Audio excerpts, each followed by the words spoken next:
Hello, everybody, and welcome to another episode of Trek Canon. So, today I am proud to be doing a review of Season 1, Episode 2 of Star Trek Strange New Worlds entitled Children of the Comet. So, let's jump right into it. You know how we do on Trek Canon, and please understand there's going to be spoilers, but y'all know how I roll. So, if you haven't seen the episode, stop this video, check out the episode, come back, and look, let's pick it back up and we can talk about it. We can go about it in the comments because this is a good one. It's a lot to cover in this episode, people. So strap in. Now, just like I said, this episode is entitled Children of the Comet. All right, it's season 1, episode 2. I took some notes, all right. Now, I just got through watching this episode and people, I was impressed. All right, now, one of the things that I'll talk about first is the original cast. Now, for anybody who followed the original series, one of the original bridge crew who had their standout moments, but never really got a expanded upon backstory or a in-depth backstory as compared to most of the other bridge crew was Lieutenant Uhura. All right. Now, up until recently, and when I say recently, up until they decided to give her a name, and I believe the rebooted movie as Nyota, she did never had a name. You know, it's always Lieutenant Uhura. Now, in this particular episode, we get to learn a lot about Lieutenant Uhura and, several other people in the episode. But it's mainly about your Lieutenant Uhura. Now, let's talk about what's going on in the episode. Now, of course, Captain Pike is still having a moment where he's dealing with, this issue with what's going to be coming up with him at, during the end of his 5-year mission aboard the Enterprise. And we all know what that is. And that's the thing that's going to end up being a catalyst for the episode The Cage, and later on the episodes Menagerie 1 and 2. But he's still, trying to deal with that in his own little way. He's still trying to be optimistic, all right? They're having a captain's dinner. Now, the cool thing about the captain's dinner is the way that Pike is doing it. It was kind of reminiscent to me of something of the way Cisco would throw for his particular crew aboard Deep Space Nine. And we've seen him do that, with making the meals himself, has an apron on and everything like that. Now, as always, Anson Mount is very personable and an outstanding representation of Captain Pike. Now, the thing is that we also at this dinner get to meet the subspecies of Andorian, which is I guess the Enar. Now, or that may be his name. Now, the thing is, he's the chief engineer. Now, the way that they went into introducing him and his particular handicap, right?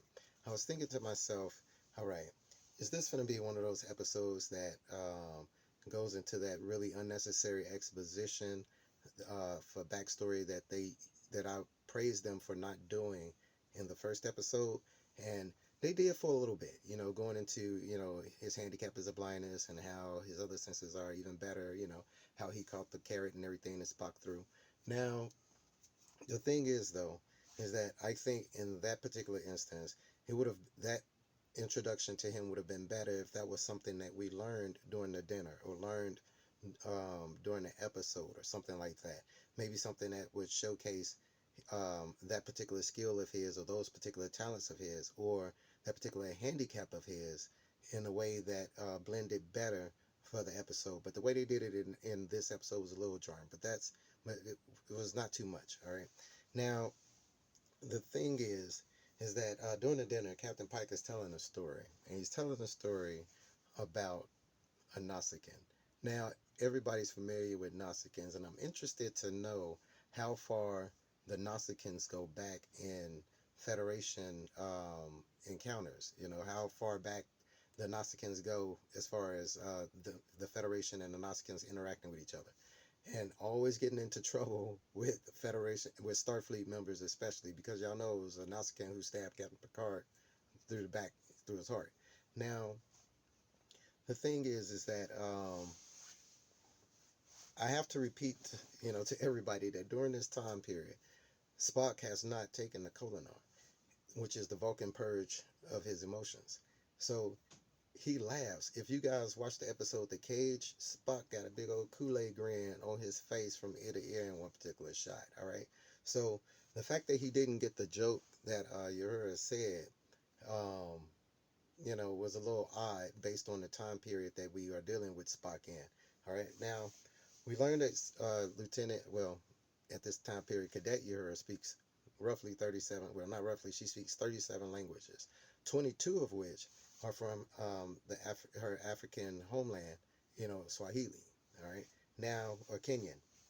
Now, one of the things that,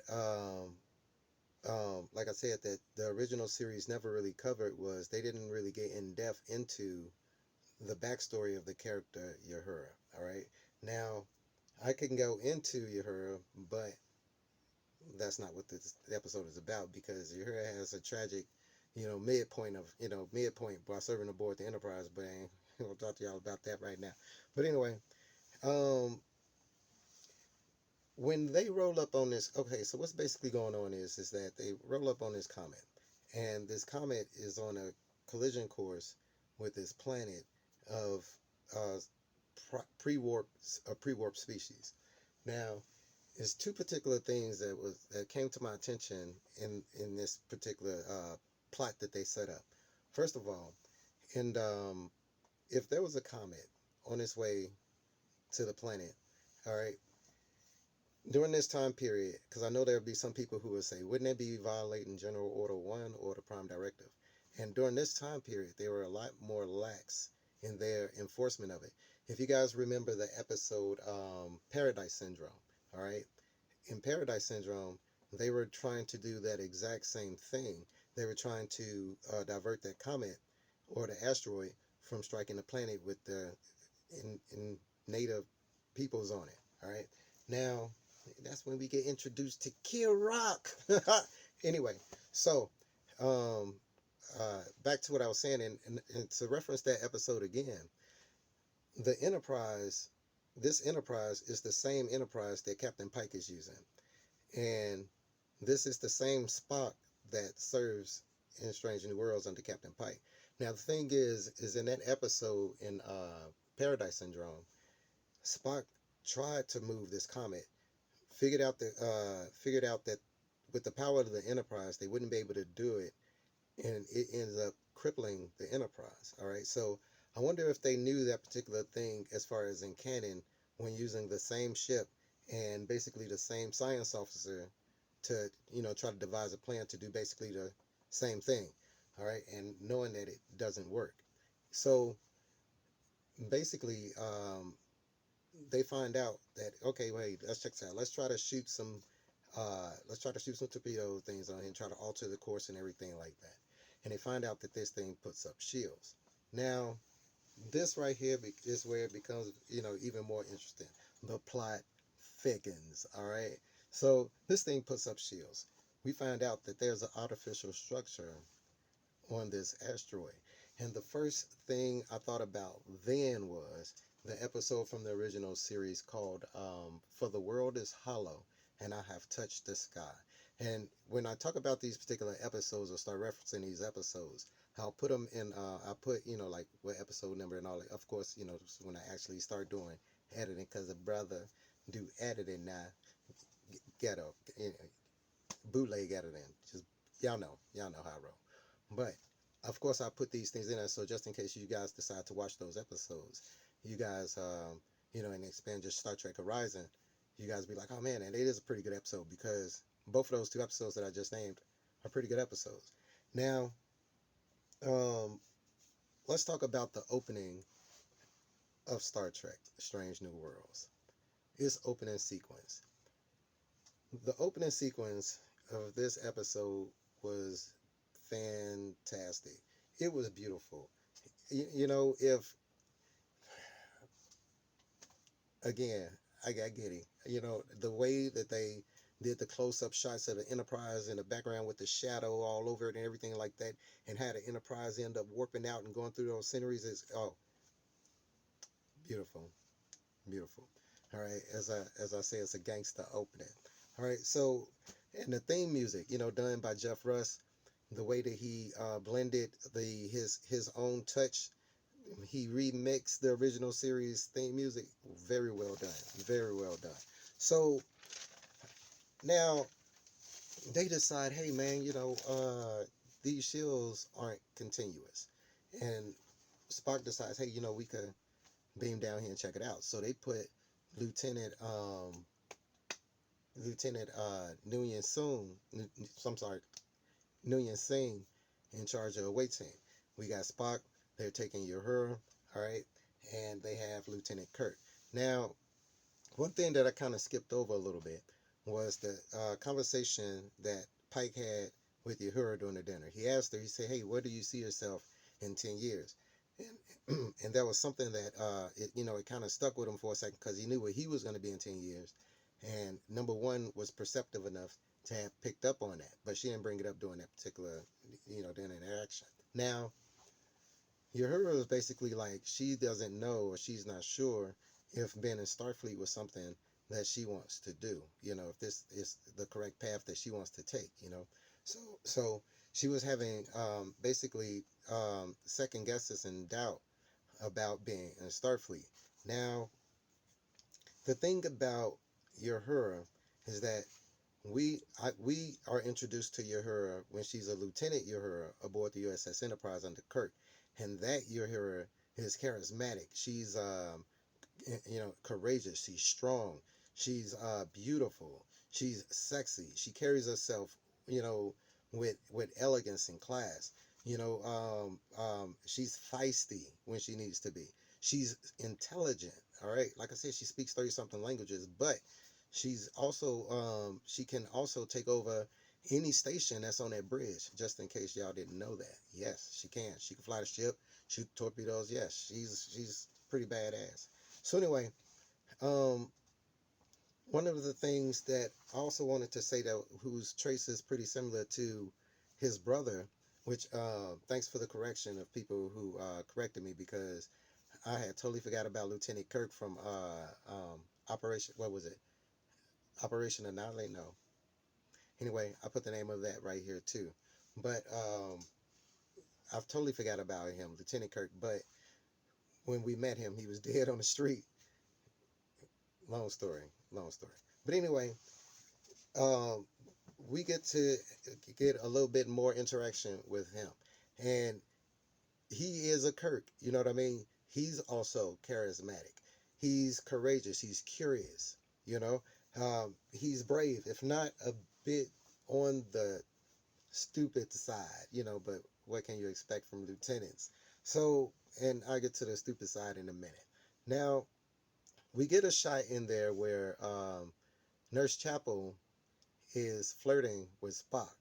And if anybody knows the original series, y'all know that's spot on. And I don't know why I'm bringing this up.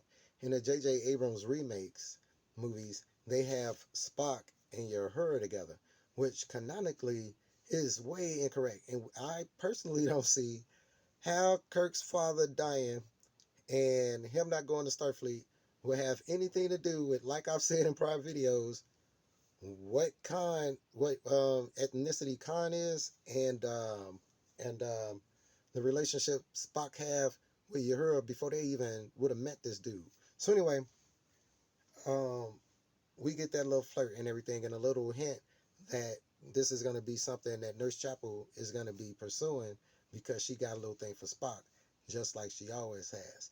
All right. Now, the thing is that they decide they're gonna beam down to this asteroid, and they beam right up to the door. It ain't none of that, around down the way, where we have to walk up and nothing like that. They beam right down, and excuse me, we're introduced to this really nice uh, depiction of this asteroid with the particulates and everything floating like that. Really, really well done, the CGI and everything like that. So they approach this temple, all right, and when they go in, it's beautiful. All right, that's the only way I could describe everything that's inside this temple. The only way that I describe everything inside this temple is beautiful. All right, now The thing is that Lieutenant Kirk walks up there and he's standing up there with her, and basically Lieutenant Nguyen Singh is trying to secure the perimeter. They find out that it's breathable air in here like that. Now Spock is also taking his readings and doing the things that he do with his tricorder as a science officer. Now uh, Lieutenant Kirk engages with Uhura and basically is like, hey, what do you think? And she's like, why are you asking me? Basically, like, y'all the lieutenants and the experts. And he's, like, hey, you the expert, you the linguist that's around here. You know what I'm saying? Like, this is why we brought you. This is why you're here. So she decides to start doing what she does and everything. Being a linguist, starts to investigate. And this is the thing that's the backbone of Starfleet. I mean, of Star Trek. We have a mystery that develops. All right, we beam over to people who are experts in their field to investigate it. All right, we don't start shooting at it. It don't start. It's a process. You know what I mean? It's a process of information finding, of the expression of the scientific theory and the scientific method. All right. So the way they go about trying to break this down was very interesting until we get one of Uhura's staples in all of the things and Trek that she's known for, her voice. Yes, the beauty that is Uhura's voice. She decides to start humming like most people would do when they're trying to relax their mind on a difficult task, right? And the the device responds, and it mimics her tone. And what they start to figure out is that this thing can, that singing, music, and everything like that is just an expression of mathematics and frequency, waves, of course, all of these types of things, vibration, all of that. Now, um, through this, uh, during this particular discovery of things, Lieutenant Kirk decides to walk up here and be like, "Yo, I'm gonna get up on this and I'm gonna start groping the alien artifact." When Spock's like, "Yo, man, you might want to step up off this." It energizes and blasts Lieutenant Kirk back. Now, the cool thing is that the tricorder, I guess, it does scans, it does what is it, Wi-Fi type, Bluetooth types of things, and it has a defibrillator. So now we know what a tricorder does. See, now we know. Anyway, I just, but it was really cool how they used the little handheld part scanning, external scanning part of the old style tricorders as a defibrillator. That would make sense. Now they end up getting Lieutenant Kirk stable. Now we're introduced to this alien species that we've never seen before because the galaxy is huge, right? Matter of fact, this is the second alien species that we're introduced to in this episode that we have never seen before, and it is, first of all, nice. They look like they would be indigenous to where they are. They look organic. They look like they had a lifestyle.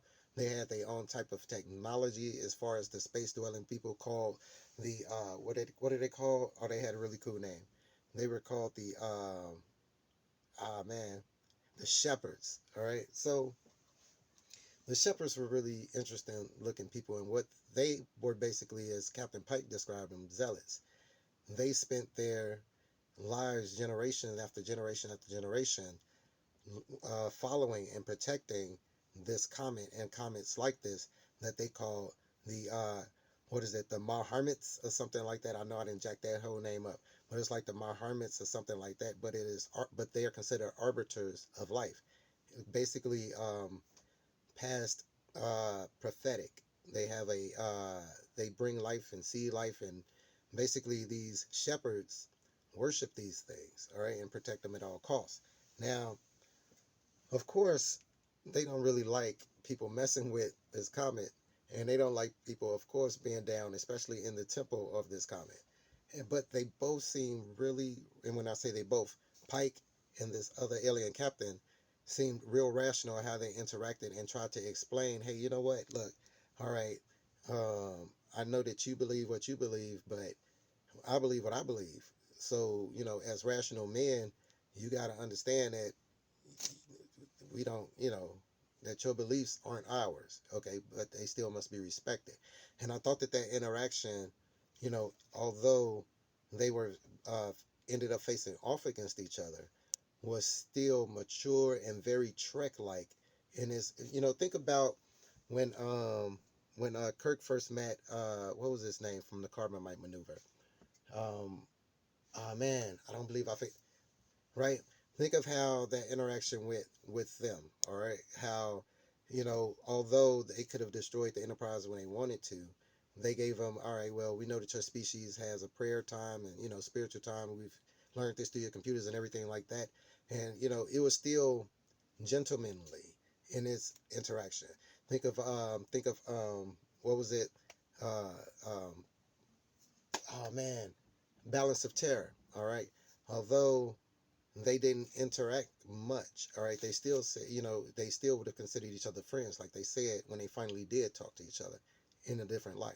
So in Trek, it's always been, although adversarial, it was gentlemanly or uh, classy adversary, adversity. All right, so I like that about the Shepherds and the way they wrote that interaction with Pike. Now, first of all, Spock says that he diffuses any type of tense situation or something like that instead of with emotion. Rigorous logic. I'm gonna get a T-shirt that says rigorous logic. That was all right with me. So the thing is, it's interesting to see a non-confident Uhura and her path in figuring out basically what I call how to make this room as beautiful as possible. Right now, let's talk about this Enterprise flight sequence around this comet. Look, the Enterprise's flight sequence around this comet, the Enterprise's battle sequence that they had with this alien ship, the way that Lieutenant Ortiz piloted this ship, the way Pike boosted her morale when she started seeming like she was slipping, that whole thing was tight. Look, the way they did the shuttlecraft, look, look, I ain't gonna give all that away, but I'm just gonna tell you that, look, that whole thing right there was all right with me. The shuttlecraft design, the plan that Spock did to fly and not touch or damage or do anything obscene, like Pike promised these aliens who are, by the way, in the process of saving their ship, right? Ends up using the temperature coefficient to break large particles off of this asteroid to where it would divert it from this planet. Now, but check this out, and I ain't gonna get ahead of myself, but I'm probably gonna get ahead of myself. All right, um, we think that Spock is crushed in the asteroid, but we know Spock not crushed in the asteroid. Spock done lived all throughout the 50 years of Star Trek, all up until, unfortunately, he didn't because of the unfortunate passing of the actor Leonard Nimoy. But first thing they hear over the comms, a laugh, a hearty laugh too, and it's Spock. All right, and the first thing I thought to myself was, "There's Spock. There's the OG Spock that I know from this particular time frame in his life in Trek canon." And I'm so happy that they kept that because not too many people would have paid attention to the fact that, like I said, Spock got a sense of humor and laughs and shows quite a bit of emotion during this time period. Now, Persephone 3. I don't know why that sounds familiar. And for my editing self, if you figure it out, put it right here because I know some other people are going to be wondering, Persephone 3, why do I know Persephone 3? Now, let's talk about the piece of the comet that flew off, grazed the atmosphere, this basically I wouldn't say barren but arid world, or is like a desert world, and it looked like it hadn't rained there in quite some time. Now the thing is that it starts raining because of the interaction between this piece of this comet and the atmosphere of this planet. It starts to rain. Now, before they showed the aliens' reaction to this rain, the first thing I was thinking was, did they make it rain on a planet that isn't used to raining, and they finna change the whole ecological system of this world, and probably change the development of everything on this world, including the indigenous life and peoples of this planet. Isn't that a vagrant violation of the prime directive? Then I thought to myself, oh, wait a minute. It is, but we're not gonna get into that. We're not gonna get into the minutia, but it is, So, um, but the thing is that we find out from uh, the investigation that Cadet Uhura ends up doing when she brings in number one, Pike and Spock. She ends up telling them that, hey, this comet was basically gonna do that anyway.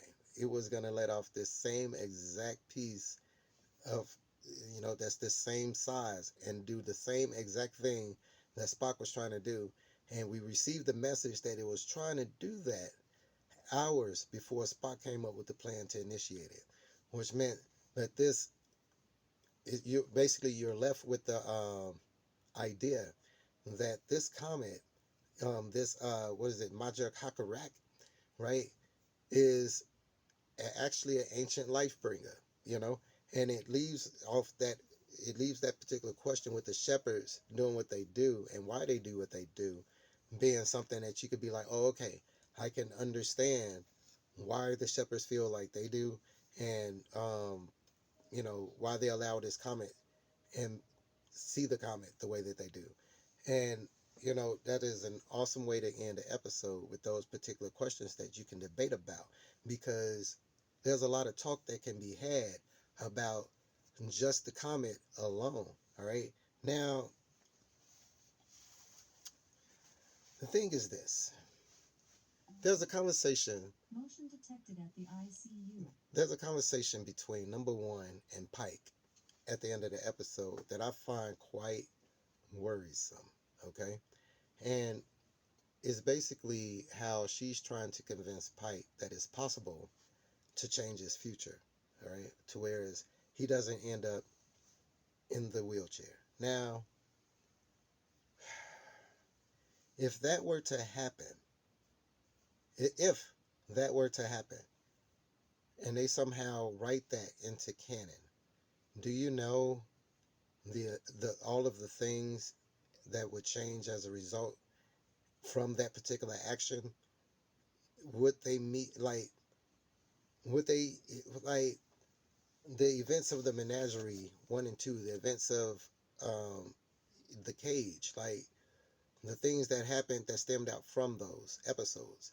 So I wonder how, if they choose this particular path to do, and I really hope they don't, or if they do, they find a really, really, really, really interesting way to do it. All right. Now, but I really hope that they stay true to the character of Captain Christopher Pike and his tragic backstory, because it adds so much to him. Okay, so thank you guys for watching. I hope that this video didn't go too long. I was just very excited about this episode, and there was so much to talk about. Uh, by the way, please go watch the episode. It was great and outstanding. Thank you guys for subscribing. Please subscribe if you haven't. Ring the bell for any future content. And as always, peace, recycle, and say the whales. You guys be cool. And go watch the episode. Go watch the episode again. I'm going to watch it again right now. Talk to you guys later.